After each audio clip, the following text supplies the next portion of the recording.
ಯೋಗೀಶ್ ಅವರೇ, ನೀವು ಒಳ್ಳೆ ಕೆಲಸ ಮಾಡ್ತಾ ಇದ್ದೀರಾ, ವೆರಿ ಗುಡ್, ಚೆನ್ನಾಗಿ ಕೆಲಸ ಮಾಡ್ತಾ ಇದ್ದೀರಾ. ಅದನ್ನು ಸೋಷಿಯಲ್ ಮೀಡಿಯಾಗೆ ವಿಡಿಯೋ ಮಾಡಿ ಹಾಕುವಂಥ ಅವಶ್ಯಕತೆ ಏನಿದೆ? ಒಳ್ಳೆ ಕೆಲಸ ಮಾಡ್ತಾ ಇದ್ದಾನೆ ಅಂದ ತಕ್ಷಣವೇ ಅವ್ನು ಲಾಭ ಇಲ್ಲದೆ ಮಾಡ್ತಾವನ? ಅವನು ರಸ್ತೆಯಲ್ಲಿ ಎಲ್ಲೋ ನಮ್ಮ ಕಣ್ಣು ಮುಂದೆನೇ ಸಾಯ್ತಾ ಇದ್ದಾನೆ, ನರಳುತ್ತಾ ಇದ್ದಾನೆ ಅಂದಾಗ ಸೊ ಪ್ರಾಣಿ ಪಕ್ಷಿಗಳಿಗಿರುವಷ್ಟು ಮಾನವೀಯತೆ ನಮ್ಮ ಮನುಷ್ಯರಾಗಿಲ್ಲ ಅಂತ ಹೇಳಿದ್ರೆ ಭಾಳ ಕಷ್ಟ ಆಗುತ್ತೆ. ನಾನು ಹೇಳ್ತೀನಲ್ಲ ಮೇಡಮ್, ಇದನ್ನು ಆಶ್ರಮ ಅಂತ ಹೇಳ್ಕೊಳಕ್ಕೆ ನನಗೆ ಯಾವತ್ತೂ ಇಷ್ಟ ಇಲ್ಲ. ಚೆನ್ನಾಗಿ ನೋಡ್ಕೊಂಡಿದಾಗ ಚೆನ್ನಾಗಿ ನೋಡ್ಕೊಂಡಿದ್ದಾರೆ ಅಂತ ಹೇಳ್ತಾರೆ, ಇನ್ನು ಕೆಲವರು ವಾಪಸ್ ತಿರುಗಿ ಮಾತಾಡ್ತಾ ಇರ್ತಾರೆ. ಪಾಸಿಟಿವ್ ಎಷ್ಟಿರುತ್ತೋ ನೆಗೆಟಿವ್ ಕೂಡ ಅಷ್ಟೇ ಇರುತ್ತೆ. ಈಗ ಊಟ ಮಾಡಿ 5 ನಿಮಿಷ ಬಿಟ್ಟು ಕೇಳಿದ್ರೆ ಊಟನೇ ಮಾಡಿಲ್ಲ ಅಂತಲೂ ಹೇಳ್ತಾರೆ. ಎಷ್ಟೋ ಜನ ಇಲ್ಲಿ ಆಶ್ರಯ ಪಡೆದು ಆಚೆ ಹೋಗಿ ನನಗೆ ಊಟ ಕೊಟ್ಟಿಲ್ಲ, ಬಟ್ಟೆ ಕೊಟ್ಟಿಲ್ಲ ಅನ್ನೋರು ಕೂಡ ಇದ್ದಾರೆ. ಸರ್ಕಾರದಿಂದ ಯಾವುದೇ ರೀತಿಯಾದ ಅನುದಾನವಿಲ್ಲ, ಹಾಗೆ ಗಣ್ಯ ವ್ಯಕ್ತಿಗಳಿಂದ ಸಹಾಯ ಇಲ್ಲ ನಮಗೆ ಅಂತ ಹೇಳ್ಬಿಟ್ಟು ಹೇಗೆ ಬ್ಯಾಲೆನ್ಸ್ ಮಾಡ್ತಿದ್ದೀರಾ ಇಷ್ಟೊಂದು ಜನರನ್ನೆಲ್ಲ ನೀವು ಅಂತ?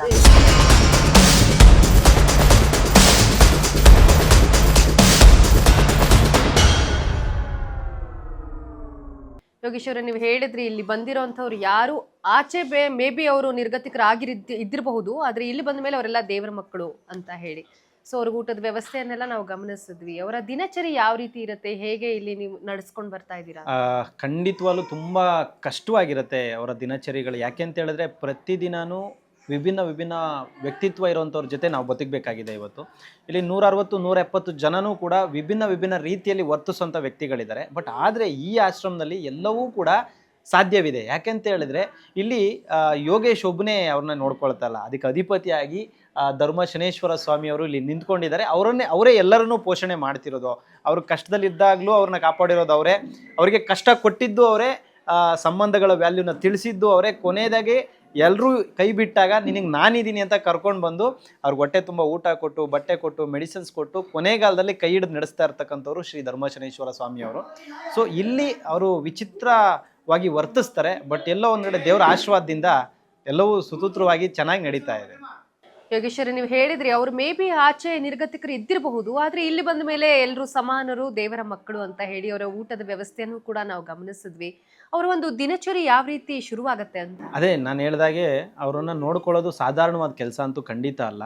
ಒಬ್ಬೊಬ್ಬರು ವಿಚಿತ್ರ ಮೈಂಡ್ ಸೆಟ್ ಇರುವಂಥವ್ರು, ವಿಭಿನ್ನ ಕಾಯಿಲೆಯಿಂದ ಬಳಲ್ತಾ ಇರತಕ್ಕಂಥವ್ರು, ಮತ್ತು ನಮ್ಮ ಮಾತನ್ನು ಯಾವುದೇ ಕಾರಣಕ್ಕೂ ಕೇಳದೇ ಇರೋವಂಥ ವ್ಯಕ್ತಿಗಳಿರೋದ್ರಿಂದ ಅವ್ರ ಮನಸ್ಸನ್ನ ಅರ್ಥ ಮಾಡ್ಕೊಳ್ಳೋದಕ್ಕೂ ತುಂಬ ಕಷ್ಟ ಆಗುತ್ತೆ. ಒಂದಿನ ಇದ್ದಂಗೆ ಇನ್ನೊಂದು ದಿನ ಇರಲ್ಲ. ಸೊ ನನ್ನ ಪ್ರಕಾರ ಭಗವಂತನೇ ಎಲ್ಲದಕ್ಕೂ ಮೂಲ ಕಾರಣ. ಯಾಕಂತ ಹೇಳಿದ್ರೆ ಆತ ದುರಾಂಕಾರ ಬಿದ್ದಾಗ, ಆತನ ಹತ್ರ ಹಣ ಇದೆ, ಐಶ್ವರ್ಯ ಇದೆ ಅಂತ ಹೇಳಿ ದುರಾಂಕಾರದಲ್ಲಿ ಮೆರೆದಾಗ ಆ ದುರಾಂಕಾರವನ್ನು ಮಟ್ಟ ಹಾಕ್ಲಿಕ್ಕೆ ಶ್ರೀ ಧರ್ಮಶನೇಶ್ವರ ಸ್ವಾಮಿಯವರು ಅವನಿಗೆ ಕೊಡಬಾರ್ದ ಕಷ್ಟವನ್ನು ಕೊಟ್ಟು, ಕೊಡಬಾರ್ದ ನೋವನ್ನು ಕೊಟ್ಟು, ಸಂಬಂಧಗಳಿಂದನೂ ದೂರ ಮಾಡಿ, ಕೊನೆಯದಾಗಿ ಯಾರೂ ನಿನ್ನ ಕೈ ಹಿಡಿಲಿಲ್ಲ ಅಂದಾಗ ಕೊನೆಯದಾಗಿ ನಾನೇ ನಿನ್ನ ಜೊತೆ ನಿಲ್ತೀನಿ ಅಂತೇಳಿ ಕರ್ಕೊಂಡು ಬಂದವ್ರಿಗೆ ಊಟ, ತಿಂಡಿ, ಬಟ್ಟೆ, ಮೆಡಿಸಿನ್ಸು ಎಲ್ಲವನ್ನೂ ಕೊಟ್ಟು, ಯಾರೂ ಇಲ್ದಿರೋ ನಿನಗೆ ನಾನಿದ್ದೀನಿ ಅನ್ನೋ ಒಂದು ಭರವಸೆ ಮೂಡಿಸುವಂಥ ಕೆಲಸ ಈ ಜನಸ್ನೇಹಿ ಸಂಸ್ಥೆಯಲ್ಲಿ ನಡೀತಾ ಇದೆ. ಅದಕ್ಕೆ ಮೂಲ ಕಾರಣ ಬಂದು ಶ್ರೀ ಧರ್ಮಶನೇಶ್ವರ ಸ್ವಾಮಿಯವರು. ಯಾಕಂದರೆ ಅವರಿಂದನೇ ಈ ಒಂದು ಸೇವೆ ನಡೀತಾ ಇರುವಂಥದ್ದು. ಸೊ ಇವತ್ತೇನು 160-170 ಜನರ ಮನಸ್ಥಿತಿ ಹೇಗಿದೆ ಅಂತ ಹೇಳಿದ್ರೆ ನೀವು ಒಂದು ದಿನನೂ ಊಹೆ ಮಾಡ್ಕೊಳ್ಳೋದಕ್ಕೆ ಆಗೋದಿಲ್ಲ. ವಿಚಿತ್ರ ಕ್ಯಾರೆಕ್ಟರ್ ಇರೋವಂಥವ್ರು, ವಿಭಿನ್ನವಾಗಿ ವರ್ತಿಸುವಂಥವ್ರು, ಮಾನಸಿಕ ಅಸ್ವಸ್ಥರು, ನಾನಾ ರೋಗಗಳಿಂದ ಬಳಲ್ತಾ ಇರೋಂಥವ್ರು. ಸೊ ಅವರನ್ನೆಲ್ಲವನ್ನೂ ಒಂದೇ ಜಾಗದಲ್ಲಿ ಇಟ್ಟು ನೋಡ್ಕೊಳ್ಳೋದು ಅದು ಅಸಾಧ್ಯವಾದಂಥ ಕೆಲಸ. ಅದನ್ನು ಸಾಧ್ಯ ಮಾಡಿ ಕಲಿಯುಗದಲ್ಲಿ ಸ್ವಾಮಿಯವರ ಆಶೀರ್ವಾದದಿಂದ ಸೇವೆ ನಡೀತಾ ಇದೆ. ಆಶ್ರಮದಲ್ಲೂ ಎಲ್ಲರೂ ಕೂಡ ನಾನು ಅನ್ಕೊಂಡಿರೋ ಹಾಗೆ ಚೆನ್ನಾಗಿದ್ದಾರೆ ಅಂತ ನನ್ನ ಅನಿಸಿಕೆ. ಸೊ ನನ್ನ ಕೈಲಾದಷ್ಟು ಗಮನಿಸಿದ್ವಿ ಕೂಡ, ನಿಮ್ಮ ಕೈಲಾದಷ್ಟು ನೀವು ಅವರಿಗೆ ಮಾಡ್ತಾ ಇದ್ದೀರಾ ಸಹಾಯ. ಅವರು ಕೂಡ ನೆಮ್ಮದಿಯಾಗಿದ್ದಾರೆ ಕೂಡ. ಹಾಗೆ ಈಗ ನಾವು ಮನೆಯಲ್ಲಿ ಒಬ್ಬರನ್ನ ಸಂಭಾಳಿಸ್ಬೇಕಂದ್ರೆ ಕಷ್ಟ, ಅಂಥದ್ರಲ್ಲಿ ಇಲ್ಲಿ ನೀವು 100-150 ಜನರನ್ನ ಸಂಭಾಳಿಸ್ತಾ ಇರುವಂಥದ್ದು, ಅದು ಬೇರೆ ಬೇರೆ ವ್ಯಕ್ತಿತ್ವಗಳಿರುವಂಥವ್ರು. ಸೊ ಚೆನ್ನಾಗಿ ನೋಡ್ಕೊಂಡಿದಾಗ ಚೆನ್ನಾಗಿ ನೋಡ್ಕೊಂಡಿದ್ದಾರೆ ಅಂತ ಹೇಳ್ತಾರೆ, ಇನ್ನು ಕೆಲವರು ವಾಪಸ್ ತಿರುಗಿ ಮಾತಾಡ್ತಾ ಇರ್ತಾರೆ. ಸೊ ಅದನ್ನ ಹೇಗೆ ನೀವು ಬ್ಯಾಲೆನ್ಸ್ ಮಾಡ್ತೀರಾ? ಖಂಡಿತವಾಗ್ಲೂ ಪಾಸಿಟಿವ್ ಎಷ್ಟಿರುತ್ತೋ ನೆಗೆಟಿವ್ ಕೂಡ ಅಷ್ಟೇ ಇರುತ್ತೆ. ಹಗಲು ಅಂದಮೇಲೆ ರಾತ್ರಿ ಅಂದಮೇಲೆ ಕತ್ಲ ಅಂದಮೇಲೆ ಬೆಳಕಾಗಲೇಬೇಕು, ಬೆಳಕಾದ್ಮೇಲೆ ಕತ್ತಾಗಲೇಬೇಕು, ಆ ರೀತಿ ಜೀವನ. ಸೊ ಇಲ್ಲಿರೋರೆಲ್ಲರೂ ಒಳ್ಳೆಯವರು ಅಂತಲೂ ಹೇಳೋಕ್ಕಾಗಲ್ಲ, ಎಲ್ಲರೂ ಕೆಟ್ಟವರು ಅಂತಲೂ ಹೇಳೋಕ್ಕಾಗಲ್ಲ. ಈಗ ಊಟ ಮಾಡಿ 5 ನಿಮಿಷ ಬಿಟ್ಟು ಕೇಳಿದ್ರೆ ಊಟನೇ ಮಾಡಿಲ್ಲ ಅಂತಲೂ ಹೇಳ್ತಾರೆ. ಎಷ್ಟೋ ಜನ ಇಲ್ಲಿ ಆಶ್ರಯ ಪಡೆದು ಆಚೆ ಹೋಗಿ ನನಗೆ ಊಟ ಕೊಟ್ಟಿಲ್ಲ, ಬಟ್ಟೆ ಕೊಟ್ಟಿಲ್ಲ ಅನ್ನೋರು ಕೂಡ ಇದ್ದಾರೆ. ಹಂಗನ್ಬಿಟ್ಟು ನಾವು ಯಾರನ್ನೋ ಮೆಚ್ಚಿಸೋದಕ್ಕೆ ಈ ಕೆಲಸ ಮಾಡ್ತಿಲ್ಲ. ಆ ಭಗವಂತನ ಆಶೀರ್ವಾದ, ಆ ಭಗವಂತನ ಪ್ರೇರಣೆ, ಮತ್ತು ಅವನು ಮೆಚ್ಚಲಿ ಅಂತ ಕೆಲಸ ಮಾಡ್ಬೋದು ಬಿಟ್ಟರೆ ಜನ ಮೆಚ್ಚಲಿ ಅಂತ ಯಾವತ್ತೂ ಈ ಸಂಸ್ಥೆನ ನಡೆಸೋದಕ್ಕೆ ಸಾಧ್ಯನೇ ಇಲ್ಲ. ವಿಶೇಷವಾಗಿ ಇಲ್ಲಿರ್ತಕ್ಕಂಥ ಎಲ್ರಿಗೂ ಕೂಡ ನಮ್ಮ ಕೈಲಾದಷ್ಟು ನಮ್ಮ ಪ್ರಾಣನ ಪಣ ಇಟ್ಟು ಈ ಸೇವೆ ಸಲ್ಲಿಸ್ತಾ ಇದ್ದೀವಿ. ಸೊ ಎಲ್ರಿಗೂ ಖುಷಿ ಆಗುತ್ತೆ, ಕೆಲವರು ಖುಷಿ ಆಗದೇ ಇರ್ಬೋದು. ಯಾಕಂದರೆ ಇಲ್ಲಿರ್ತಕ್ಕಂಥವ್ರಿಗೆ ಊಟ ತಿಂಡಿ ಮೆಡಿಸಿನ್ಸ್ ಅಷ್ಟೇ ಅವಶ್ಯಕತೆ ಇರಲ್ಲ. ಕೆಲವ್ರಿಗೆ ದುರ್ಚಟಗಳು ಇರುತ್ತೆ, ಎಣ್ಣೆ ಬೇಕಾಗಿರುತ್ತೆ ಅಥವಾ ಸಿಗರೆಟ್ ಬೇಕಾಗಿರುತ್ತೆ ಅಥವಾ ಇನ್ಯಾವುದೋ ಒಂದು ಅವ್ರಿಗೆ ಚಟಗಳಿದ್ದಾಗ ಅದನ್ನು ನಾವು ಕೊಡದೇ ಹೋದಾಗ ನಾವು ಕೆಟ್ಟವರು ಕೂಡ ಆಗಿರ್ಬೋದು ಅವ್ರಿಗೆ. ಸೊ ಇಲ್ಲಿ ಊಟ ತಿಂಡಿ ಬಟ್ಟೆ ಮೆಡಿಸಿನ್ಸು ಆಶ್ರಯ ಪಡೆದು ಯಾರೆಲ್ಲ ಬರ್ತಾರೆ ಅವರೆಲ್ರಿಗೂ ಕೂಡ 100 and 200% ಖುಷಿ ಅಂತೂ ಸಿಗುತ್ತೆ. ಕೊನೆಯದಾಗಿ ಬೀದಿಯಲ್ಲಿ ಮಲಗಿ ನರಳಾಡೋದಕ್ಕಿಂತ ಕಷ್ಟಕರವಾಗಂತೂ ಈ ಆಶ್ರಮದಲ್ಲಿ ಇರೋದಿಲ್ಲ. ಮಲಗೋದಕ್ಕೆ ಜಾಗ, ನಾನು ಆಗಲೇ ಹೇಳ್ದಾಗೆ ನಿಮಗೆ ರಾಣಿ ಥರನೋ ರಾಜನ್ ಥರನೋ ಅವರನ್ನು ನಾನು ನೋಡ್ಕೊಳ್ಳೋಕೆ ಸಾಧ್ಯ ಇಲ್ಲ. ಇರೋಷ್ಟು ಜಾಗದಲ್ಲಿ ಊಟ ತಿಂಡಿಗೆ ಕೊರತೆ ಇಲ್ದಂಗೆ ಮೈಮೇಲೆ ಬಟ್ಟೆ ಕೊಟ್ಟು ಚಳಿಗಾಲದಲ್ಲಿ ಅವ್ರ ಜೊತೆ ನಾವಿದ್ದೀವಿ ಅನ್ನೋ ಒಂದು ಭರವಸೆ ಮೂಡಿಸುವಂಥ ಕೆಲಸವನ್ನು ನಾವು ಮಾಡ್ತಾರೆ. ಸಮಾಜದಿಂದ ನಿರ್ಲಕ್ಷ್ಯಕ್ಕೊಳಗಾಗಿ ಅವರು ಹೊರಗಡೆ ಎಲ್ಲ ಬೀದಿನಲ್ಲಿ ಇರ್ತಾರೆ ಅಂತ ಅನ್ಕೊಳ್ತೀರಿ, ಅಂಥವ್ರನ್ನ ನೀವು ಇಲ್ಲಿ ಕರ್ಕೊಂಡು ಬರ್ತೀರಾ? ಆದರೂ ಕೂಡ ಅವ್ರಿಗೆ ಇರೋದಕ್ಕೆ ಕಷ್ಟ ಆಗ್ಬಿಟ್ಟು ಹೋಗಿರುವಂಥ ಉದಾಹರಣೆಗಳಿದೆಯಾ? ಖಂಡಿತ. ಈಗ ಕೆಲವೊಂದೊಂದು ಸತಿ ಅವ್ರ ಫ್ಯಾಮಿಲಿಯವರೇ ಹುಡುಕ್ಬಿಟ್ಟು ಕರ್ಕೊಂಡ್ರೆ ಈಗೇನಾಗುತ್ತೆ, ಮನೇಲಿ ಏನೋ ಒಂದು ಮಿಸ್ಅಂಡರ್ಸ್ಟ್ಯಾಂಡಿಂಗ್ ಆಗಿ ಮನೆಯಿಂದ ಆಚೆ ಬಂದ್ಬಿಟ್ಟಿರ್ತಾರೆ. ಸೊ ಸಾಕಷ್ಟು ದಿನಗಳಿಂದ ರೋಡಲ್ಲಿ ಮಲಗ್ತಾ ಇರ್ತಾರೆ. ಯಾರಾದರೂ ಕೇಳಿದ್ರೆ ಅನಾಥ ಅಂತೂ ಹೇಳ್ಕೊಂಡ್ಬಿಟ್ಟಿರ್ತಾರೆ, ನನಗೆ ಮಕ್ಕಳಿಲ್ಲ, ಯಾರು ಇಲ್ಲ ಅಂತ ಹೇಳ್ಕೊಂಡಿರ್ತಾರೆ. ಅಂಥವ್ರನ್ನ ನಾವು ಸ್ಟೇಷನ್ ಮುಖಾಂತರ ಇಲ್ಲಿ ಕರ್ಕೊಂಡು ಬಂದು ನೋಡಿ, ಎಲ್ಲರೂ ಇದನ್ನು ಒಂದು ಒಳ್ಳೆ ಪ್ರಶ್ನೆ ಕೇಳಿದ್ರಿ. ಯೋಗೀಶ್ ಅವರೇ, ನೀವು ಒಳ್ಳೆ ಕೆಲಸ ಮಾಡ್ತಾ ಇದ್ದೀರಾ, ವೆರಿ ಗುಡ್, ಚೆನ್ನಾಗಿ ಕೆಲಸ ಮಾಡ್ತಾ ಇದ್ದೀರಾ, ಅದನ್ನು ಸೋಷಿಯಲ್ ಮೀಡಿಯಾಗೆ ವಿಡಿಯೋ ಮಾಡಿ ಹಾಕೋವಂಥ ಅವಶ್ಯಕತೆ ಏನಿದೆ? ಇದೆಲ್ಲ ಪಬ್ಲಿಸಿಟಿ ಗಿಮಿಕಾ ಅಥವಾ ಇದ್ಯಾವುದೋ ರಾಜಕೀಯಕ್ಕೆ ನಿಂತ್ಕೊಳ್ಳೋಕ್ಕೆ ಏನಾದರೂ ಮಾಡ್ತಿರೋ ಕೆಲಸನ ನೀವು ಅಂತ ಕೇಳ್ತಾರೆ. ನಿಮಗೊಂದು ವಿಷಯ ಗೊತ್ತಿರಲಿ, ನಾವು ಸೋಷಿಯಲ್ ಮೀಡಿಯಾಗೆ ಹಾಕೋ ಉದ್ದೇಶ ಏನಂತ ಹೇಳಿದ್ರೆ, ನಾವು ಒಂದು ವಿಡಿಯೋ ಹಾಕೋದ್ರಿಂದ ಒಂದು ಸಮಾಜದಲ್ಲಿ ಆಗ್ತಾ ಇರ್ತಕ್ಕಂಥ ಅನ್ಯಾಯದ ಬಗ್ಗೆ ಒಂದು ಅರಿವು ಮೂಡುತ್ತೆ. ಜೊತೆಗೆ ಅವರು ಮನೆಯಿಂದ ಏನಾದರೂ ಆಚೆ ಬಂದಿದ್ರೆ, ಈಗ ನಾವು ಮನೆಯಿಂದ ಆಚೆ ಬಂದಂಥ ವ್ಯಕ್ತಿ ಯಾವುದೇ ಇನ್ಫಾರ್ಮೇಷನ್ಸ್ ಕೊಡೋದಿಲ್ಲ, ಆಧಾರ್ ಕಾರ್ಡು ವೋಟರ್ ಐಡಿ ಅದು ಯಾವುದೂ ಇರೋದಿಲ್ಲ.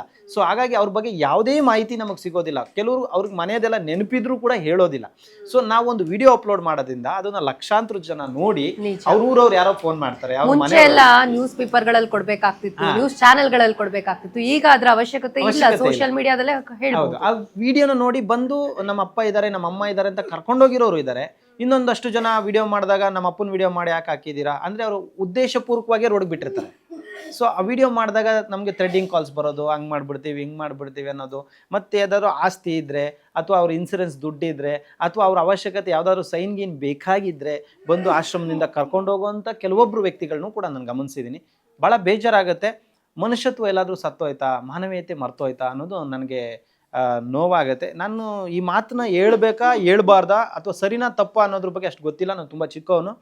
ನಾವು ಕಾಲ್ಗಾಕೋ ಚಪ್ಪಲಿಯನ್ನು ಶೋರೂಮಲ್ಲಿ ಇಡ್ತಾ ಇದ್ದೀವಿ, ಅದಕ್ಕೆ AC ಕೂಡ ಹಾಕ್ತಾ ಇದ್ದೀವಿ.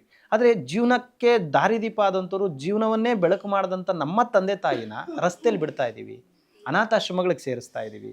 ಇದು ಎಷ್ಟು ಮಟ್ಟಿಗೆ ಸರಿ, ಎಷ್ಟು ಮಟ್ಟಿಗೆ ತಪ್ಪು ಅದ್ರ ಬಗ್ಗೆ ನನಗೆ ಗೊತ್ತಿಲ್ಲ. ಆದರೆ ಎಲ್ರಿಗೂ ಬುದ್ಧಿ ಹೇಳೋವಂಥ ವ್ಯಕ್ತಿನೂ ನಾನಲ್ಲ. ಈ ಸಮಾಜಕ್ಕೆ ಬೇಕಾಗಿರೋದು ಏನು? ಈ ತಂದೆ ತಾಯಿ ಮೇಲೆ ಯಾಕೆ ಇಷ್ಟು ಕ್ರೌರ್ಯ ಮೆರೀತಿದ್ದಾರೆ? ಕೆಲವು ಮಕ್ಕಳು, ಎಲ್ಲ ಮಕ್ಕಳು ಅಂತ ನಾನು ಹೇಳೋದಿಲ್ಲ, ಕೆಲವರು ತುಂಬ ಚೆನ್ನಾಗಿ ನೋಡ್ಕೊಳ್ತಾ ಇದ್ದಾರೆ. ನಾನು ಹೇಳೋದು, ಕೋಟಿ ಅಪ್ಪ ತಂದೆ ತಾಯಿ ಕೋಟಿ ಆಸ್ತಿ ಸಂಪಾದನೆ ಮಾಡಿಟ್ಟಿರ್ತಾರೆ. ಸೊ ಅವರು ತೀರೋದ್ಮೇಲೆ ಅವ್ರಿಗೆ ನಾವು ಗುಡಿ ಕಟ್ತೀವಿ, ದೇವಸ್ಥಾನ ಕಟ್ತೀವಿ, ಅದೆಲ್ಲ ದೊಡ್ಡ ಕಟ್ತೀವಿ, ಅವ್ರ ಮೇಲೆ ಪ್ರೀತಿ ನಮಗೆ ಕಟ್ತೀವಿ. ಬಟ್ ಬದುಕಿರುವಾಗಲೇ ತಂದೆ ತಾಯಿನ ಎಷ್ಟೋ ಜನ ಅನ್ನ ಹಾಕೋಕ್ಕಾಗದೆ ರಸ್ತೆಗಳಲ್ಲಿ ಬಿಡ್ತಾರೆ, ಅನಾಥಾಶ್ರಮಗಳಿಗೆ ಸೇರಿಸ್ತಾರೆ. ನಮಗೂ 1000 ಫೋನ್ಗಳು ಬರುತ್ತೆ, ಅಣ್ಣ ನಮ್ಮ ತಂದೆನ ಸೇರಿಸ್ಕೊಳ್ಳಿ, ನಮ್ಮ ತಾಯಿನ ಸೇರಿಸ್ಕೊಳ್ಳಿ, ನಿಮ್ಗೆ 20,000 ಕೊಡ್ತೀನಿ, 50,000 ಕೊಡ್ತೀನಿ, ನಮ್ಮ ತಾಯಿದು ಯಾವುದೋ ಒಂದು 30-40 ಸೈಟ್ ಇದೆ, ಅದು ನಿಮಗೆ ಬರ್ಕೊಡ್ತೀನಿ. ನನಗೆ ಹಣದ ಮೇಲೆ ಆಸೆನೇ ಇಲ್ಲ. ನಮಗೆ ಆಸೆ ಯಾಕಿದೆ ಅಂದರೆ, ನಾವು ಕಟ್ತಿರ್ತಕ್ಕಂಥ ಸಂಸ್ಥೆಯನ್ನು ಮುಂದುವರ್ಸೋದಕ್ಕೆ ಹಣ ಬೇಕೇ ಹೊರತು ಅವರಿಂದ ಹಣ ಮಾಡುವಂಥ ಅವಶ್ಯಕತೆ ನನಗಿಲ್ಲ. ನನಗೆ ಶಕ್ತಿಯಾಗಿ ನಿಂತಿರೋದೇ ದೇವರು ಅನ್ನೋವಾಗ ನಾನು ಹೇಳ್ತೀನಲ್ಲ, ನಾವು ಮಾಡೋ ಕೆಲಸ ಚೆನ್ನಾಗಿದ್ರೆ ಭಗವಂತ ಸಾರಥಿಯಾಗಿ ನಿಂತ್ಕೊಂತಾನೆ. ಹೌದು, ನಾನು ಈ ಪ್ರಶ್ನೆಯನ್ನ ಕೇಳಲೇಬೇಕು ನಿಮಗೆ. ನಾವಲ್ಲಿ ನೋಡಿದ್ವಿ ಯಾವಾಗಲೇ ಬೋರ್ಡಲ್ಲಿ, ಏನಂದ್ರೆ ಸರ್ಕಾರದಿಂದ ಯಾವುದೇ ರೀತಿಯಾದ ಅನುದಾನವಿಲ್ಲ, ಹಾಗೆ ಗಣ್ಯ ವ್ಯಕ್ತಿಗಳಿಂದ ಸಹಾಯ ಇಲ್ಲ ನಮಗೆ ಅಂತ ಹೇಳ್ಬಿಟ್ಟು. ಹೇಗೆ ಬ್ಯಾಲೆನ್ಸ್ ಮಾಡ್ತಿದ್ದೀರಾ ಇಷ್ಟೊಂದು ಜನರನ್ನೆಲ್ಲ ನೀವು? ಅದೇ ನಮ್ಗಿರೋದು. ಯಾಕಂದ್ರೆ ದೇವ್ರನ್ನ ನಮ್ದವನಿಗೆ ಯಾವತ್ತೂ ಕೂಡ ಮೋಸ ಆಗೋದಿಲ್ಲ, ಅನ್ಯಾಯ ಆಗೋದಿಲ್ಲ. ಹುಟ್ಟಿಸಿರೋ ದೇವ್ರು ಯಾವತ್ತೂ ಹುಲ್ಲನ್ನು ಮೇಯಿಸೋದಿಲ್ಲ. ಇದು ನಾನು ಕಂಡಿರುವಂಥ ಸತ್ಯ. ಯಾಕೆಂತ ಹೇಳಿದ್ರೆ, ನಾನು ಜನಗಳನ್ನು ಅಷ್ಟು ಪ್ರೀತಿಸ್ತೀನಿ, ಅಷ್ಟು ನಂಬುತ್ತೀನಿ ಕೂಡ. ಇವತ್ತು ಸರ್ಕಾರದಿಂದ ₹1 ಅನುದಾನ ತಗೊಳ್ಳದೇನೆ ಯಾವುದಾದ್ರೂ ಸಂಸ್ಥೆ ನಡೀತಾ ಇದೆ ಅಂದರೆ ಅದರಲ್ಲಿ ನಂದು ಒಂದು ಜನಸ್ನೇಹಿ ಸಂಸ್ಥೆ. ನೀವು ಬಹಿರಂಗವಾಗಿ ನಾನು ಬೋರ್ಡ್ ಹಾಕಿದ್ದೀನಿ, ಅಲ್ಲಿ ಸರ್ಕಾರದ ಅನುದಾನ ಇವತ್ತವರೆಗೂ ಸಿಕ್ಕಿಲ್ಲ. ನನಗೆ ಸಿಕ್ಕಿದ್ರೆ ಸಂತೋಷ, ಇನ್ನೂ ನನಗೆ ಶಕ್ತಿ ಬರುತ್ತೆ, ಇನ್ನೂ ಸಾವಿರಾರು ಜನಕ್ಕೆ ಸಹಾಯ ಮಾಡ್ತೀನಿ. ಎಲ್ಲೆಲ್ಲೋ ದುಂದು ವೆಚ್ಚ ಮಾಡಿ ಯಾವುದ್ಯಾವುದಕ್ಕೋ ಫಂಡ್ಗಳನ್ನು ಅಥವಾ ಯಾವುದ್ಯಾವುದಕ್ಕೋ ಅನುದಾನಗಳನ್ನ ಕೊಡೋದ್ರ ಬದಲು ಇಲ್ಲೊಂದು ಸಂಸ್ಥೆ ಇದೆ, ಅನಾಥರಿಗೆ, ನಿರ್ಗತಿಕರಿಗೆ, ಅಸಹಾಯಕರಿಗೆ, ಕೈಲಾಗದಿದ್ದಂಥ ವ್ಯಕ್ತಿಗಳನ್ನು ನಾವು ನೋಡ್ಕೊಳ್ತಾ ಇದ್ದೀವಿ. ನಿಮ್ಮ ಕೈಲಾದಂಥ ಮೂಲಭೂತ ಸೌಕರ್ಯಗಳನ್ನ ಕೊಡಿ. ಅವರಿಗೆ ಊಟಕ್ಕೋ, ಮೆಡಿಸಿನ್ಸ್ಗೋ, ಅಥವಾ ಅವ್ರಿಗೆ ಇರೋದಕ್ಕೆ ಕಟ್ಟಡದಕ್ಕೋ, ಅಥವಾ ಮಲಗೋದಕ್ಕೊಂದು ಸುವರ್ಣವಾಗಿ ಏನಾದರೂ ಒಂದು ಭವನ ಕಟ್ಟಿಸ್ಕೊಡೋವಂಥದ್ದು, ಈ ರೀತಿಯ ಕೆಲಸಗಳನ್ನ ದಾನಿಗಳಾಗಿರ್ಬೋದು, ಸರ್ಕಾರ ಆಗಿರ್ಬೋದು ಮಾಡಿದ್ರೆ ಇನ್ನೊಂದು ಸಾವಿರಾರು ಜನಕ್ಕೆ ಅನುಕೂಲ ಆಗುತ್ತೆ. ಸೊ ನನ್ನ ಬೇಡಿಕೆ ಇಷ್ಟೇ, ನಾನು ಯಾರನ್ನೂ ಕೂಡ ದೂಷಿಸೋದಿಲ್ಲ, ಯಾರನ್ನೂ ಕೂಡ ವಿರೋಧಿಸೋದಿಲ್ಲ, ನನಗೆ ಯಾವುದೇ ಪಕ್ಷ ಅಂತ ಇಲ್ಲ, ಯಾವುದೇ ಜಾತಿ ಅಂತ ಇಲ್ಲ, ಎಲ್ಲರೂ ಒಂದೇ. ದಯವಿಟ್ಟು ಎಲ್ಲರೂ ಕೂಡ ಈ ಒಂದು ಪುಣ್ಯದ ಕೆಲಸಕ್ಕೆ ಕೈ ಜೋಡಿಸಿ ಸಪೋರ್ಟ್ ಮಾಡಿ. ಕನಿಷ್ಠ ಪಕ್ಷ ಸರ್ಕಾರಕ್ಕೆ ಇದುವರೆಗೂ ಏನಾದರೂ ಈ ವಿಡಿಯೋಗಳು ಅಥವಾ ಈ ಸಂಸ್ಥೆ ಬಗ್ಗೆ ಏನೂ ಮನವರಿಕೆ ಆಗಿಲ್ಲ ಅಂದರೆ ಆದಷ್ಟು ಬೇಗ ಆಗಲಿ, ಈ ವಿಡಿಯೋನ ತಲುಪಿಸಿ. ಖಂಡಿತ ನಮ್ಮ ಕಾರ್ಯಕ್ರಮದ ಉದ್ದೇಶ ಕೂಡ ಅದೇನೆ. ನಾವು ಕೂಡ ಸಮಾಜಕ್ಕೆ ಕೇಳ್ಕೊಳ್ಳೋದು, ಹಾಗೆ ಸರ್ಕಾರಕ್ಕೂ ಕೂಡ ಕೇಳ್ಕೊಳ್ಳುವಂಥದ್ದು, ಆದಷ್ಟು ಈ ಜನಸ್ನೇಹಿ ಸಂಸ್ಥೆಯ ಕುರಿತಾಗಿ ಒಂದು ಮಹತ್ವದ ಹೆಜ್ಜೆಯನ್ನ ಸರ್ಕಾರ ಇಡಬೇಕು ಅಂತ ನಮ್ಮ ಕಾರ್ಯಕ್ರಮದ ಮೂಲಕ ಕೇಳ್ಕೊಳ್ತೀವಿ. ಯೋಗೀಶ್ ಅವರೇ, ನಾವು ನಿಮ್ಮ ಸೋಷಿಯಲ್ ಮೀಡಿಯಾದಲ್ಲಿ ಕೆಲವೊಂದು ವಿಡಿಯೋಗಳನ್ನ ನೋಡಿದ್ವಿ. ಒಬ್ಬೊಬ್ಬರು ಒಂದೊಂದು ರೀತಿಯಲ್ಲಿ ನಿಮಗೆ ದೊರಕಿರುವಂಥವ್ರು. ಕೆಲವರಿಗೆ ಕಾಲಿಗೆ ಗಾಯ ಆಗಿರುತ್ತೆ, ಹುಳುಗಳಾಗಿರುತ್ತೆ, ಇನ್ನು ಕೆಲವರಿಗೆ ಆಕ್ಸಿಡೆಂಟ್ ಆಗಿರುತ್ತೆ. ಇವರೆಲ್ಲ ಹೇಗೆ ಇವರನ್ನ ಕರ್ಕೊಂಡು ಬರ್ತೀರಾ? ಅವರನ್ನ ಹೇಗೆ ಮತ್ತೆ ಹುಷಾರ್ ಮಾಡ್ತೀರಾ? ಅವರಿಗೆ ಯಾವ ಥರ ಟ್ರೀಟ್ಮೆಂಟ್ಗಳನ್ನು ಕೊಡ್ತೀರಾ? ಅವ್ರು ಹೇಗಿಲ್ಲಿ ಆರಾಮಾಗಿ ಇರಕ್ಕೆ ಸಾಧ್ಯ ಆಗ್ತಾ ಇದೆ ಇವಾಗಿಲ್ಲಿ ಅಂತ? ಅದೇ ನೀವು ಒಳ್ಳೆ ಪ್ರಶ್ನೆ ಕೇಳಿದ್ರಿ. ಇದು ನೀವು ಅಂದ್ಕೊಂಡಂಗೆ ಒಂದು ವಿಡಿಯೋ ನೋಡಿದಷ್ಟು ಈಸಿಯಾಗಂತೂ ಖಂಡಿತವಾಗ್ಲೂ ಇರೋದಿಲ್ಲ. ಒಬ್ಬೊಬ್ಬರು ಕೂಡ ತುಂಬ ದಿನಗಳು ಅಥವಾ ತಿಂಗಳುಗಳು ಅಥವಾ ವರ್ಷಗಳೇ ಕಳೆದಿರುತ್ತೆ. ಸ್ನಾನಗಳು ಮಾಡಿರ್ತಾರೆ, ಮಾನಸಿಕ ಅಸ್ವಸ್ಥರಾಗಿರ್ತಾರೆ. ಕೆಲವು ಕಡೆ ನೀವು ಗಮನಿಸಿ ಕೂಡ ಇರ್ತೀರ, ಯಾರಾದರೂ ಮಾನಸಿಕ ಅಸ್ವಸ್ಥ ಟೀ ಅಂಗಡಿ ಹತ್ರ ಹೋದರೆ ಅಥವಾ ಏನಾದರೂ ಕೇಳಿದಾಗ ಕೆಲವರು ವಿಭಿನ್ನವಾಗಿ ವರ್ತಿಸಿ ಅದನ್ನು ಟೀ ಚೆಲ್ಲೋದು ಅಥವಾ ಹಂಗೆ ಒಡೆದು ಕಳಿಸೋದು, ಹತ್ರಕ್ಕೂ ಬಿಟ್ಕೊಳ್ಳದೆ ಇರೋದನ್ನ ನಾವು ಗಮನಿಸಿದೀವಿ. ಎಲ್ಲರೂ ಹಂಗಿರೋದಿಲ್ಲ. ಆದರೆ ಅಂಥ ವ್ಯಕ್ತಿಗಳು ಮನುಷ್ಯನನ್ನ ನೋಡಿದ್ರೇ ಹೊಡಿತಾರೆ. ಈಗ ನಾವು ಮುಟ್ಟಿದ್ರೆ ಸಾಕು, ನಮಗೆ ಯಾವ ಕ್ಷಣ ಯಾವ ಥರ ಸಾವು ಬರುತ್ತೆ ಅನ್ನೋದನ್ನು ನಾವು ಊಹೆ ಕೂಡ ಮಾಡ್ಕೊಳ್ಳೋದಕ್ಕಾಗಲ್ಲ. ಎಷ್ಟೋ ಜನ ಹೇಳ್ತಾರೆ, ಅಂಥವ್ರಿಗೆಲ್ಲ ನೀವು ಯಾಕೆ ತಲೆ ಕೆಡಿಸ್ಕೊಂಡು ಹೆಲ್ಪ್ ಮಾಡೋಕೆ ಹೋಗ್ತೀರಾ ಅಂತ. ಅವನು ರಸ್ತೆಯಲ್ಲಿ ಎಲ್ಲೋ ನಮ್ಮ ಕಣ್ಣು ಮುಂದೆನೇ ಸಾಯ್ತಾ ಇದ್ದಾನೆ, ನರಳುತ್ತಾ ಇದ್ದಾನೆ ಅಂದಾಗ, ಸೊ ಪ್ರಾಣಿ ಪಕ್ಷಿಗಳಿಗಿರೋಷ್ಟು ಮಾನವೀಯತೆ ನಮ್ಮ ಮನುಷ್ಯರಾಗಿಲ್ಲ ಅಂತ ಹೇಳಿದ್ರೆ ಭಾಳ ಕಷ್ಟ ಆಗುತ್ತೆ. ಹಾಗಾಗಿ ಅವ್ರು ಎಂಥದೇ ಕಷ್ಟದಲ್ಲಿದ್ದರು, ಎಂಥ ನೋವಲ್ಲೇ ನರಳುತ್ತಾ ಇದ್ರು, ಅಂಥ ವ್ಯಕ್ತಿಗಳಿಗೆ ನಾನು ಸಹಾಯ ಮಾಡಬೇಕು ಅನ್ನೋದು ನನ್ನ ಮಹದಾಸೆ. ನಾನು ಯಾವುದೋ ಈಗ ನನ್ನ ಉದಾಹರಣೆಗೆ ನನಗೆ ಇವತ್ತು ದೇವರು ಕೈ, ಕಾಲು, ಕಣ್ಣು ಎಲ್ಲವನ್ನು ತುಂಬ ಪರಿಷ್ಠವಾಗಿ ಚೆನ್ನಾಗಿ ಕೊಟ್ಟಿದ್ದಾನೆ. ನಾನು ಹೋಗಿ ಯಾವುದೋ ದೇವಸ್ಥಾನಕ್ಕೆ ದರ್ಶನಕ್ಕೆ ಹೋಗಿ ಅಲ್ಲೊಂದು 5,000 ರೂಪಾಯಿ ಎತ್ತಿ ಉಂಡಿಗೆ ಹಾಕೋದ್ರಲ್ಲಿ ನನಗೇನು ತೃಪ್ತಿ ಸಿಗೋದಿಲ್ಲ. ನಾನು 5,000 ರೂಪಾಯಿನ ಯಾರೋ ನಿರ್ಗತಿಕರಿಗೆ, ಯಾರೋ ಅನಾಥರಿಗೆ, ಯಾರೋ ಕಷ್ಟದಲ್ಲಿ ಇರ್ತಕ್ಕಂಥವ್ರು, ಯಾರಿಗೋ ಹಸಿವಿರೋ ಅಂಥವ್ರಿಗೆ ನಾನು ಅದನ್ನು ಖರ್ಚು ಮಾಡ್ತೀನಿ. ಇವತ್ತು 150 ಜನ ಇಲ್ಲಿ ಹೊಟ್ಟೆ ತುಂಬ ಊಟ ಮಾಡುವಾಗ ನನಗಾಗೋ ಸಂತೋಷನ ಯಾರಿಗೂ ಎಕ್ಸ್ಪ್ರೆಸ್ ಅಂದರೆ ಹೇಳ್ಕೊಳ್ಳೋಕ್ಕೆ ಸಾಧ್ಯ ಇಲ್ಲ. ಅದು ನನಗೆ ಅದನ್ನ ಹೇಳ್ಕೊಳ್ಳೋಕ್ಕೆ ಆಗಲ್ಲ. ನೋಡಿ, ಕಲಿಯುಗದ ಇತಿಹಾಸದಲ್ಲಿ ಅದಕ್ಕೇನೆ ಒಬ್ಬ ಟ್ಯಾಕ್ಸಿ ಡ್ರೈವರು, ಒಬ್ಬ ಏನೂ ಇಲ್ಲದೆ ಇರ್ತಕ್ಕಂಥ ಒಬ್ಬ ಮಿಡ್ಲ್ ಕ್ಲಾಸ್ ಅಂದರೆ ಚಿಕ್ಕ ಕುಟುಂಬದಲ್ಲಿ ಹುಟ್ಟಿದಂಥ ವ್ಯಕ್ತಿ ನಾನು. ಸೊ ಈ ಕರ್ನಾಟಕದಲ್ಲಿ ಕೋಟ್ಯಾಂತರ ರೂಪಾಯಿ ದುಡ್ಡಿರೋರು ಕೋಟ್ಯಾಂತರ ಜನ ಇದ್ದಾರೆ, ಸಾವಿರಾರು ಎಕರೆ ಜಮೀನಿರೋರು ಲಕ್ಷಾಂತರ ಜನ ಇದ್ದಾರೆ. ಆದರೂ ಕೂಡ ಒಬ್ಬ ಬಡ ಟ್ಯಾಕ್ಸಿ ಡ್ರೈವರು ಮತ್ತು ಬಡ ಕುಟುಂಬದಲ್ಲಿರ್ತಕ್ಕಂಥ ಯೋಗೇಶನನ್ನೇ ಆಯ್ಕೆ ಮಾಡಿಕೊಂಡು 9 ಅಡಿ ಬಂದು ಯಾಕೆ ನಿಂತಿರೋರು? ಹೌದು, ಯಾಕೆ, ಏನಕ್ಕೆ ಇದನ್ನ ನೀವು ಚೂಸ್ ಮಾಡಿರೋಂಥದ್ದು? ಯಾಕಂದ್ರೆ ಹೆಂಗಿದ್ದೀರಾ, ಬೇಕಾದ ಕೆಲಸ ಮಾಡ್ಬೋದಿತ್ತು, ಆದ್ರೂ ಎಲ್ಲ ಬಿಟ್ಟು ಈ ಒಂದು ಉದ್ದೇಶ ಏನು ನೀವು ಇದನ್ನ ಆಯ್ಕೆ ಮಾಡ್ಕೊಂಡಿರೋದಕ್ಕೆ? ಭಗವಂತ ಭೂಮಿ ಮೇಲೆ ಅಥವಾ ಭಗವಂತ ಖಂಡಿತವಾಗ್ಲೂ ಇದ್ದಾನೆ. ದೇವರನ್ನ ನೋಡೋದಕ್ಕೆ ಎಲ್ಲರೂ ಹೇಳ್ತಾರೆ, ಸರ್ ನೀವು ಇಷ್ಟೆಲ್ಲ ಪೂಜೆ ಮಾಡ್ತಿರಲ್ಲ, ದೇವ್ರನ್ನ ನೀವು ಪ್ರತ್ಯಕ್ಷವಾಗಿ ನೋಡಿದ್ದೀರಾ ಅಂತ ಕೇಳ್ತಾರೆ. ದೇವ್ರನ್ನ ನೋಡೋಷ್ಟು ಪುಣ್ಯವಂತ ನಾನಲ್ಲ, ಆದರೆ ದೇವರನ್ನ ಇವರಲ್ಲಿ ಕಾಣ್ತೀನಿ ನಾನು. ಸೊ ದೇವರು ಎಲ್ಲ ಕಡೆನೂ ಬರೋದಕ್ಕೆ ಸಾಧ್ಯ ಆಗಲ್ಲ. ಹಾಗಾಗಿ ಒಬ್ಬೊಬ್ಬ ವ್ಯಕ್ತಿಗೆ ಒಂದೊಂದು ಕೆಲಸವನ್ನು ವಹಿಸಿರ್ತಾನೆ. ಇಂಥ ಕೆಲಸ ನೀನು ಮಾಡಬೇಕು, ಇಂಥ ಕೆಲಸ ನೀನು ಮಾಡಬೇಕು, ಆ ಜಾಗದಲ್ಲಿ ನಾನಿರಲ್ಲ, ಈ ಕೆಲಸ ನೀನು ಮಾಡಬೇಕು ಅಂತ. ಅವ್ರ ಲೀಸ್ಟಲ್ಲಿ ನಾನಿದ್ದೀನಲ್ಲ ಅನ್ನೋದೇ ನನಗೊಂದು ಸಂತೋಷ. ನನ್ನನ್ನು ಈ ಕೆಲಸಕ್ಕೆ ಅವ್ರು ಆಯ್ಕೆ ಮಾಡಿ ಬಿಟ್ಟಿದ್ದಾರಲ್ಲ, ಅವರ ಹೆಸರಲ್ಲಿ ಈ ಸಂಸ್ಥೆ ನಡೀತಾ ಇದೆ. ನೋಡಿ, ಶನೇಶ್ವರ ಸ್ವಾಮಿಯವರು ಅಂದರೆ ಎಲ್ಲರಿಗೂ ಗೊತ್ತಿರೋ ಹಾಗೆ ಅವರ ಹೆಸರು ಹೇಳೋದಕ್ಕೂ ತುಂಬ ಜನ ಭಯ ಬೀಳ್ತಾರೆ, ಅಂದರೆ ಕಷ್ಟಪಡ್ತಾರೆ. ಅಂಥದ್ರಲ್ಲಿ ಅವ್ರು ಒಲಿಯೋದು ಕೂಡ ಹಣ ಇದೆ, ಐಶ್ವರ್ಯ ಇದೆ, ಅಥವಾ ತುಪ್ಪದ ಅಭಿಷೇಕ ಮಾಡ್ತಾರೆ ಅನ್ನೋರ್ಗೆ ಅವ್ರು ಒಲಿಯೋದಿಲ್ಲ. ಯಾರು ನಾಲಿಗೆ ಶುದ್ಧಿಯಾಗಿರುತ್ತೆ ಅಂಥವ್ರಿಗಷ್ಟೇ ಮಾತು ಶುದ್ಧಿಯಾಗಿರುತ್ತೆ, ಯಾರು ನಾಲಿಗೆ ಶುದ್ಧಿಯಾಗಿರುತ್ತೆ ಅಂಥವ್ರಿಗೆ ಅವ್ರು ಒಲಿತಾರೆ. ಸೊ ಅವ್ರ ಆಶೀರ್ವಾದ ಸಿಗುತ್ತೆ. ಸೊ ಅವ್ರ ಆಶೀರ್ವಾದದಿಂದ ಇವತ್ತು ಇಷ್ಟು ಜನರಿಗೆ ನಾನು ಒಂದು ಆಶ್ರಯ ಕೊಡೋದಕ್ಕೆ ಸಾಧ್ಯ ಆಗಿದೆ. ಸೊ ಒಬ್ಬೊಬ್ಬರು ಒಂದೊಂದು ರೀತಿಯಲ್ಲಿ ಇಲ್ಲಿ ಬಂದು ಇರ್ತಾರೆ ಅಂತ ಆಯಿತು ಆಶ್ರಮದಲ್ಲಿ. ಹಾಗಾದರೆ ಅಂದರೆ ಒಬ್ಬೊಬ್ರು ಒಂದೊಂದು ಏಜ್ ಇದ್ದಾರೆ, ಒಬ್ಬೊಬ್ರಿಗೆ ಒಂದೊಂದು ಥರದ ಕಾಯಿಲೆಗಳು, ಒಂದೊಂದು ಥರದ ಪ್ರಾಬ್ಲಮ್ಸ್ಗಳಿದೆ. ಅವೆಲ್ಲವನ್ನು ಹೇಗೆ ನಿಭಾಯಿಸ್ತೀರಾ? ಅವರಿಗೆ ಯಾವ್ಯಾವ ಥರದ ಟ್ರೀಟ್ಮೆಂಟ್ಗಳು ಸಿಗುತ್ತೆ? ಯಾಕಂದರೆ ವಯಸ್ಸಾಗಿರೋರು ಅಂದ ತಕ್ಷಣ ಒಂದು ಬೇಸಿಕ್ ಟ್ರೀಟ್ಮೆಂಟ್ ಅಂತೂ ಇದ್ದೇ ಇರಬೇಕಾಗತ್ತೆ. ಒಂದು ಬಿ ಪಿ ಆಗಲಿ, ಶುಗರ್ ಆಗಲಿ, ಏನೋ ಮತ್ತೊಂದು ಇರುತ್ತೆ. ಸೊ ಅದನ್ನೆಲ್ಲ ಹೇಗೆ ನಿಭಾಯಿಸ್ತಾ ಇದ್ದೀರಾ ಈ ಆಶ್ರಮದಲ್ಲಿ? ಇದು ಒಂದು ಏನಂತ ಹೇಳಿದ್ರೆ, ನಮ್ಮ ಸಮಾಜದಲ್ಲಿ ಒಳ್ಳೆ ಕೆಲಸಕ್ಕೆ ಪ್ರೋತ್ಸಾಹ ತುಂಬ ಕಮ್ಮಿ. ಅದೇ ಕೆಟ್ಟದ್ದು ಮಾಡ್ತೀವಿ ಅಂದರೆ 100 ಜನ ನಮ್ಮದು ಒಂದು ಕೈ ಇರಲಿ ಅಂತ ಕೈ ಜೋಡಿಸ್ತಾರೆ. ಒಳ್ಳೆ ಕೆಲಸ ಮಾಡ್ತಾ ಇದ್ದಾನೆ ಅಂದ ತಕ್ಷಣವೇ ಅವ್ನು ಲಾಭ ಇಲ್ಲದೆ ಮಾಡ್ತಾವನ, ಅವ್ನಿಗೆ ಅವ್ರು ಕೊಡ್ತಾರೆ, ಇವ್ರು ಕೊಡ್ತಾರೆ, ಅಲ್ಲಿಂದ ಬರುತ್ತೆ, ಫಾರಿನ್ದು ಬರುತ್ತೆ, MLAದು ಬರುತ್ತೆ, MP ಬರುತ್ತೆ, ಈ ಥರದ ಥಾಟ್ಸಲ್ಲಿ ಯೋಚನೆ ಮಾಡ್ತಾರೆ. ನಮಗೆ ಬರ್ತಾ ಇರೋದು ಬರೀ ಜನಗಳ ಪ್ರೀತಿಯಿಂದ ಅಷ್ಟೇ. ಅದ್ರ ಜೊತೆಗೆ ನೀವು ಒಂದು ಪ್ರಶ್ನೆ ಕೇಳಿದ್ರೆ ಅವ್ರಿಗೆಲ್ಲ ಟ್ರೀಟ್ಮೆಂಟ್ ಹೇಗೆ ಮಾಡಿಸ್ತೀರಾ ಅಂತ. ನಮ್ಮಲ್ಲಿ 3 ಆ್ಯಂಬುಲೆನ್ಸ್ಗಳಿದೆ, ಎಲ್ಲ ದಾನಿಗಳು ಕೊಟ್ಟಿರೋಂಥ ಆ್ಯಂಬುಲೆನ್ಸು. ಯಾರಾದರೂ ಎಮರ್ಜೆನ್ಸಿ ಅಂದರೆ ಹಾಸ್ಪಿಟಲ್ಗಳಿಗೆ ಕರ್ಕೊಂಡು ಹೋಗ್ತೀವಿ.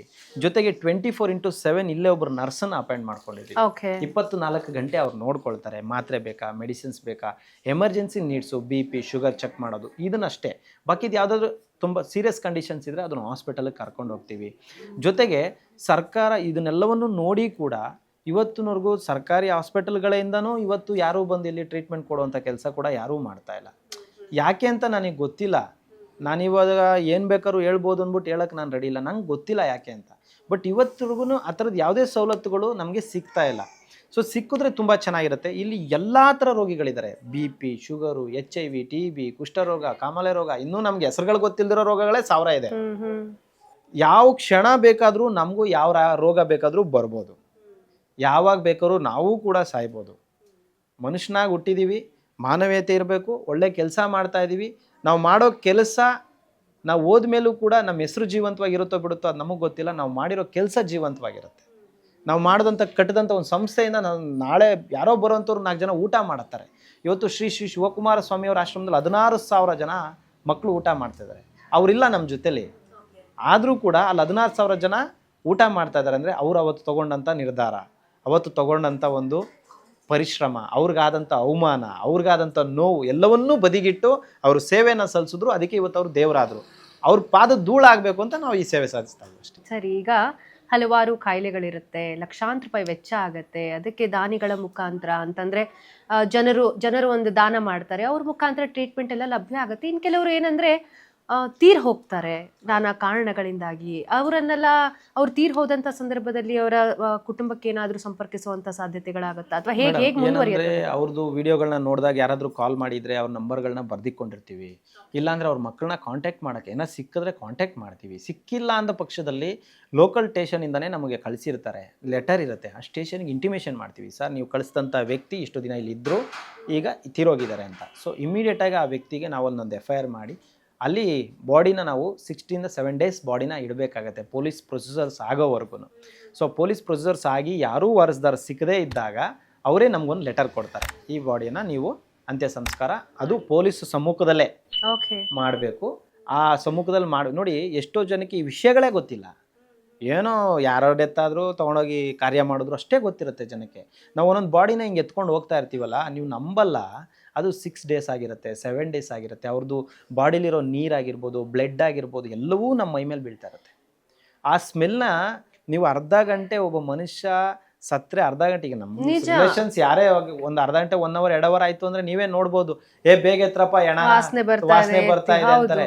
ಇನ್ನೂ ಒಂದು ಕಠೋರ ಸತ್ಯ ಗೊತ್ತಾ ನಿಮಗೆ, ನಮ್ಮ ಸಂಬಂಧಿಕರುಗಳೇ ಎಗಳು ಕೊಡಕ್ಕೆ ಮುಂದೆ ಬರಲ್ಲ. ಎಗಳು ತೋರಿಸ್ಬೇಕಾಗತ್ತೆ. ಏನೋ 1000 ಕಾರಣಗಳಿಂದ ನಾನು ಕಣ್ಣಾರೆ ನೋಡಿರೋಂಥ ಎಷ್ಟೋ ದೃಶ್ಯಗಳಿದೆ. ಇದು ನಾವು ಯಾರೋ ರಿಲೇಷನ್ಸ್ ಸತ್ತಾಗ ಎಲ್ಲರೂ ಇನ್ನೇನು ಎಗಳು ಎತ್ಕೋಬೇಕು ಅನ್ನೋ ಟೈಮ್ಗೆ ಎಲ್ಲ ಹಿಂದಕ್ಕೆ ಹೋಗ್ತಾರೆ, ಅಲ್ಲಿಗೆ ಹೋಗ್ತಾರೆ, ಫೋನ್ ಬರುತ್ತೆ, ಎಲ್ಲ ಬರುತ್ತೆ. ಆ ಥರದ್ದು ನಾನು ಗಮನಿಸಿರೋ ದೃಶ್ಯಗಳು ಕೊಡೋದು ಕೂಡ ಪುಣ್ಯಕರವಾದ ಕೆಲಸ ಅಂತ ಹೇಳ್ತಾರೆ. 100 ಜನಕ್ಕೆ ನಾವು ಎಗಳು ಕೊಡ್ತಾ ಇದೀವಲ್ಲ, 100 ಜನಕ್ಕೆ ನಾವು ಆಶ್ರಯ ಆಗ್ತಾ ಇದೀವಲ್ಲ, 100 ಜನರು ಕಣ್ಣೀರು ಒರೆಸುವಂಥ ಪ್ರಯತ್ನ ಮಾಡ್ತಾ ಇದೀವಲ್ಲ, 100 ಜನರ ಕಷ್ಟನ ಕೇಳ್ಕೊಳ್ಳೋದಕ್ಕೆ ನಾವು ಟೈಮ್ ಕೊಡ್ತಾ ಇದೀವಲ್ಲ. ನೀವು ನಮಗೆ ಬೆಲೆ ಕೊಡಿ. ನೀವು ನಮಗೆ ಬೆಲೆ ಕೊಟ್ಟರೆ ನಮಗೆ ಆ ಹುಮ್ಮಸ್ಸಲ್ಲಿ ಇನ್ನೊಂದಷ್ಟು ಜನ ಕಣ್ಣೀರು ಒರೆಸೋ ಪ್ರಯತ್ನ ಮಾಡ್ತೀವಿ. ನಾವೇನಾದರೂ ಇವತ್ತು ಹುಟ್ಟಿದ್ದೀವಿ, ಪುಣ್ಯದ ಕೆಲಸ ಮಾಡ್ತಾ ಇದ್ದೀವಿ ಅಂದ್ಬಿಟ್ಟು ಮುಂದಿನ ಜನ್ಮದಲ್ಲಿ ರಾಜನೋ ರಾಣಿನೋ ಆಗಿ ಹುಡ್ತೀವಿ ಅನ್ನೋ ಆಪ್ಷನ್ ಇದ್ದಿದ್ರೆ, ಬಿಡಪ್ಪ ಈ ಜನ್ಮದಲ್ಲಿ ಕಷ್ಟಪಟ್ಬಿಡೋಣ, ನೆಕ್ಸ್ಟ್ ಜನ್ಮಕ್ಕೆ ನಾನು ರಾಜ ಆಗ್ತೀನಿ, ನಾನು ಆರಾಮಾಗಿ ಲೈಫ್ನ ಲೀಡ್ ಮಾಡ್ಬೋದು ಅಂತ ಅನ್ಕೋಬೋದಾಗಿತ್ತು. ಏನೋ ಗೊತ್ತಿಲ್ಲ, ಮತ್ತೆ ಮನುಷ್ಯನಾಗಿ ಹುಡ್ತೀವಿ ಅನ್ನೋದು ಗ್ಯಾರಂಟಿ ಇಲ್ಲ. ನಿಮ್ಮ ಇಚ್ಛೆನೋ ಅಥವಾ ದೇವರೇ ನಿಮಗೆ ಆ ಮುಖಾಂತರ ಕಳಿಸಿದ್ನೋ ಈ ಒಂದು ಆಶ್ರಮವನ್ನ ನೋಡ್ಕೋ, ಇಷ್ಟು ಬಡವರಿಗೆ ನೀವು ಸಹಾಯ ಮಾಡಿ ಅಂತ ಹೇಳ್ಬಿಟ್ಟು ನಿಮ್ಮ ಚಾಯ್ಸ್ ಆಯ್ತು. ಈಗ ನಿಮ್ಮ ಸಂಗಾತಿ ಕೂಡ ನಿಮ್ಮ ಜೀವನಕ್ಕೆ ಬಂದ ಮೇಲೆ ಅವ್ರದ್ದೊಂದು ಆಸೆ ಆಕಾಂಕ್ಷೆಗಳನ್ನೋದು ಇದ್ದೇ ಇರುತ್ತೆ. ಅವ್ರು ಹೇಗೆ ನಿಮಗೆ ಕೈ ಜೋಡಿಸ್ತಾರೆ ಈ ಕಾರ್ಯದಲ್ಲಿ? ನಿಜವಾಗ್ಲೂ ಹೆಣ್ಣು ಒಲಿದರೆ ಮಾರಿ ಮುನಿದರೆ ಏನೋ ಒಲಿದರೆ ನಾರಿ ಮುನಿದರೆ ಮಾರಿ ಅಂತಾರಲ್ಲ ಹಂಗೆ. ಸೊ ಹೆಣ್ಣಿಂದನೇ ಪ್ರತಿಯೊಬ್ಬರ ಜೀವನ ಕೂಡ ಬದಲಾಗುತ್ತೆ. ನರಕ ಕೂಡ ಆಗ್ಬೋದು, ಸ್ವರ್ಗ ಕೂಡ ಆಗ್ಬೋದು ಮನೆ. ಸೊ ನನ್ನ ಹೆಂಡತಿನ ಸ್ವರ್ಗಕ್ಕೆ ಹೋಲ್ಸೋದಕ್ಕೆ ಇಷ್ಟಪಡ್ತೀನಿ. ಮೇ ಬಿ ಅವಳೇನಾದರೂ ನಾನು ಮಾಡೋ ಎಲ್ಲ ಕೆಲಸಕ್ಕೂ ನಾನು ಬೆನ್ನೆಲುಬಾಗಿ ನಿಂತ್ಕೊಳ್ಳದೆ ಹೋಗಿದ್ರೆ ಅವರು ಇವತ್ತು ನಾನು ಈ ಜಾಗದಲ್ಲಿ ಕೂತ್ಕೊಳ್ಳೋಕ್ಕೂ ಆಗ್ತಾ ಇರಲಿಲ್ಲ, ಈ ರೀತಿ ನಾನು ಮಾತಾಡೋದಕ್ಕೆ ಸಾಧ್ಯವೂ ಆಗ್ತಾ ಇರಲಿಲ್ಲ.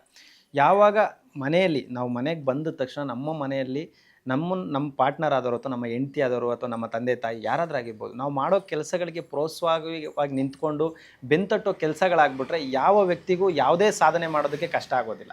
ಸೊ ಆ ಸಾಲಲ್ಲಿ ನನ್ನ ಹೆಂಡತಿ ಮತ್ತು ನನ್ನ ತಂದೆ ತಾಯಿ, ನನ್ನ ಎಲ್ಲ ಸ್ನೇಹಿತರುಗಳು ಸೇರ್ತಾರೆ. ಸೊ ವಿಶೇಷವಾಗಿ ನನ್ನ ಹೆಂಡತಿಯ ಸ್ಥಾನ ತುಂಬ ದೊಡ್ಡದಿದೆ. ಯಾಕೆಂತೇಳಿದ್ರೆ ಭಾಳ ಕಷ್ಟ. ಈ ಸೇವೆ ಮಾಡ್ತೀವಿ ಅಂದ ತಕ್ಷಣವೇ ಎಲ್ಲ ಹೆಣ್ಮಕ್ಳಿಗಿರುತ್ತೆ, ನನ್ನ ಗಂಡ ಯಾವುದೋ ಒಂದು ಆಫೀಸ್ಗೆ ಹೋಗಬೇಕು, ಅಲ್ಲೊಂದು 50,000 1,00,000 ಸಂಬಳ ಇರಬೇಕು, ಅದರಲ್ಲಿ ಒಂದಷ್ಟು ಜಾಲಿ ಮಾಡಬೇಕು, ಟ್ರಿಪ್ ಹೋಗಬೇಕು, ಸಾವಿರ ಕನಸುಗಳಿರುತ್ತೆ.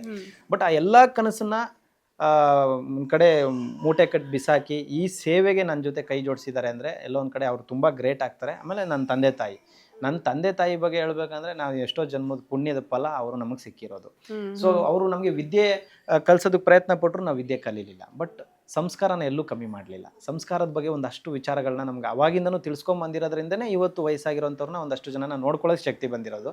ಸೊ ಅವ್ರಿಗೂ ಧನ್ಯವಾದ ತಿಳಿಸ್ತೀನಿ. ವಿಶೇಷವಾಗಿ ಮಂಜುಳಾ ಅವ್ರಿಗೆ ನನ್ನ ಕಡೆಯಿಂದ ಹೃದಯಪೂರ್ವಕವಾಗಿ ಧನ್ಯವಾದ. ನಿಮ್ಮ ಒಟ್ಟು ಇಡೀ ಕುಟುಂಬ ಈ ಆಶ್ರಮವನ್ನ ನೋಡ್ಕೊಳ್ಳೋದ್ರಲ್ಲಿ ನಿರತವಾಗಿದೆ. ಕೇವಲ ನಿಮ್ಮ ತಂದೆ ತಾಯಿ ಮಾತ್ರ ಅಲ್ಲ, ನನ್ನ ತಮ್ಮ ಇದ್ದಾರೆ, ನನ್ನ ಸ್ನೇಹಿತರು ನನಗೆ. ಆಮೇಲೆ ಅವರಷ್ಟೇ ಅಲ್ಲ, ಇಲ್ಲಿ ಎಷ್ಟೋ ಜನ ಬಂದು ಹುಷಾರಾಗಿರೋಂಥವ್ರು ನಾವು ಮನೆಗೆ ಹೋಗಲ್ಲ ಸರ್, ನಾವು ಇಲ್ಲಿ ಕೆಲಸ ಮಾಡ್ತೀವಿ ಅಂತಾರೆ.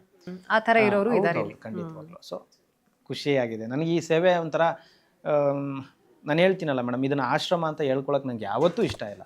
ಇವ್ರನ್ನೆಲ್ಲ ಅನಾಥ ಅಂತ ಹೇಳಕ್ ನನ್ಗೆ ಖಂಡಿತವಾಗ್ಲೂ ಇಷ್ಟ ಇಲ್ಲ. ನಾನು ಇದನ್ನ ಸ್ವರ್ಗ ಅಂತ ಹೇಳಕ್ ಇಷ್ಟಪಡ್ತೀನಿ. ಭೂಲೋಕದಲ್ಲಿ ಸ್ವರ್ಗನ ನಾನು ಎಲ್ಲೂ ನೋಡಿಲ್ಲ. ನಾನು ಈ ಥರದ್ದು ಈ ಜಾಗವನ್ನೇ ಸ್ವರ್ಗ ಅಂತ ಭಾವಿಸ್ತೀನಿ. ನನಗೆ ಈ ಆಶ್ರಮದಿಂದ ಆಚೆ ಹೋದ ತಕ್ಷಣನೇ ಈ ಭೂಮಂಡಲನೇ ನರ್ಕದ ತರ ಕಾಣಿಸುತ್ತೆ. ಈ ಆಶ್ರಮದ ಒಳಗೆ ಇಲ್ಲೆಲ್ಲ ಇರುವಂತವ್ರ ಒಂಥರ ಮುಗ್ಧ ಮನಸ್ಸುಗಳು, ಹೀಗಾಗಿ ಅವರ ಮಧ್ಯ ಅಸೂಹೆ ಪಡೋ ಜನ ಇಲ್ಲ, ಯಾರನ್ನೋ ನೋಡಿ ಹೊಟ್ಟೆ ಉರ್ಕೊಳ್ಳೋರಿಲ್ಲ, ನಾವೇನೋ ಆಗಿದೀವಿ ಅನ್ನೋ ಅಂದ್ರೆ ನಮ್ಮನ್ನ ಕೆಟ್ಟದಾಗಿ ನೋಡಲ್ಲ. ಅಂದ್ರೆ ನೀವು ಆಶ್ರಮದಿಂದ ಆಚೆ ಹೋಗ್ತಿದ್ದಂಗೆ ಅಲ್ಲೊಂದಷ್ಟು ಜನ ಮಾತಾಡ್ತಾರೆ, ಅವನಿಗೇನೋ ಬೇಜಾನ್ ಬರ್ತದೆ, ಅವನೇನ್ ಗುರು ಸುಮ್ಮನೆ ಸೋಷಿಯಲ್ ಮೀಡಿಯಾದಲ್ಲಿ. ಒಂದು ಒಳ್ಳೆ ಕಾರ್ಯ ಮಾಡ್ಬೇಕಾದ್ರೆ ಪಾಸಿಟಿವಿಟಿ ನೆಗೆಟಿವಿಟಿ ಎರಡೂ ಇರುತ್ತೆ ಯೋಗೇಶ್ ಅವರೇ. ನಿಮ್ಮ ಕಾರ್ಯ ನಿಜಕ್ಕೂ ಶ್ಲಾಘನೀಯ. ನಾವು ಕೂಡ ನೀವು ಮತ್ತಷ್ಟು ಇಂಥ ಕಾರ್ಯವನ್ನ ಮುಂದುವರಿಸಿ, ಹಾಗೆ ಸಹಾಯಕರನಿಗೂ ಕೇಳ್ತೀವಿ, ನಾವು ಸಹಾಯ ಮಾಡಿ ಜನರು ಆದಷ್ಟು ಇಂಥ ಕಾರ್ಯಗಳಿಗೆ ಕೈ ಜೋಡಿಸ್ಬೇಕು ಅಂತ ನಾವು ಕೂಡ ಕೇಳ್ಕೊಳ್ತೀವಿ. ಧನ್ಯವಾದ. Thank you. ಈ ವಿಡಿಯೋ ನೋಡೋಂಥ ಪ್ರತಿಯೊಬ್ಬರು ಕೂಡ ಈ ಚಾನಲನ್ನು ಸಬ್ಸ್ಕ್ರೈಬ್ ಮಾಡಿ, ಫಾಲೋ ಮಾಡಿ, ಸಪೋರ್ಟ್ ಮಾಡಿ. ನೋಡಿ, ಎಷ್ಟೆಷ್ಟೋ ದೊಡ್ಡ ದೊಡ್ಡ ಸಾಧಕರಿದ್ದಾರೆ, ಅಂಥದ್ರಲ್ಲಿ ಒಬ್ಬ ಸಣ್ಣ ಸೇವಕನನ್ನು ಗುರುತಿಸಿ ಈ ಮಾಧ್ಯಮದವರು ಬಂದು ಇಲ್ಲಿ ಒಂದು ಇಂಟರ್ವ್ಯೂನ ಮಾಡಿದ್ದಕ್ಕೆ ನನಗೆ ಭಾಳ ಸಂತೋಷ ಆಗಿದೆ. ಇದು ನಿಜವಾಗ್ಲೂ ಕರ್ನಾಟಕದಲ್ಲಿ ನನ್ನಂಥ ಯುವಕರಿಗೆ ಶಕ್ತಿ ಬಂದಂಗೆ ಒಂಥರ ಬೆಂತಟ್ಟೋ ಕೆಲಸ ಇದು. ಸೊ ಎಲ್ಲರೂ ಕೂಡ ಈ ಒಂದು ಕೆಲಸಕ್ಕೆ ಸಪೋರ್ಟ್ ಮಾಡಿ, ನಿಮ್ಮ ಕೈಲಾದಂಥ ಸಹಾಯವನ್ನು ಆಶ್ರಮಗಳಿಗೆ ಮಾಡಿ. ಸೊ ಒಳ್ಳೆಯದಾಗಲಿ ಎಲ್ರಿಗೂ. ಶನೇಶ್ವರ ಒಳ್ಳೇದು ಮಾಡಲಿ. ನಮಸ್ಕಾರ. ಸೊ ಇದಿಷ್ಟು ಯೋಗೇಶ್ ಅವರ ಮಾತಾಗಿತ್ತು. ಹಾಗೆ ಅವರು ಈ ತರಹದ ಒಂದು ಕಾರ್ಯವನ್ನ ಮಾಡಬೇಕು ಅಂತಂದ್ರೆ ಮನೆಯಿಂದ ತುಂಬಾ ಸಪೋರ್ಟ್ ಇರಬೇಕಾಗತ್ತೆ, ಅವರ ಹೆಂಡತಿಯ ಸಪೋರ್ಟ್ ಇರಬೇಕಾಗತ್ತೆ. ಹಾಗಾದ್ರೆ ಪ್ರತಿ ಯಶಸ್ವಿ ಪುರುಷನ ಹಿಂದೆ ಒಬ್ರು ಮಹಿಳೆ ಇರ್ತಾರೆ ಅಂತ ಹೇಳ್ತಾರೆ. ಯೋಗೇಶ್ನ ಯಶಸ್ಸಿನ ಹಿಂದೆ ಅವರ ಹೆಂಡತಿ ಆಗಿರುವಂತಹ ಮಂಜುಳಾ ಅವರಿದ್ದಾರೆ. ಅವ್ರ ಜೊತೆಗೂ ಕೂಡ ನಾವು ಮಾತಾಡೋಣ.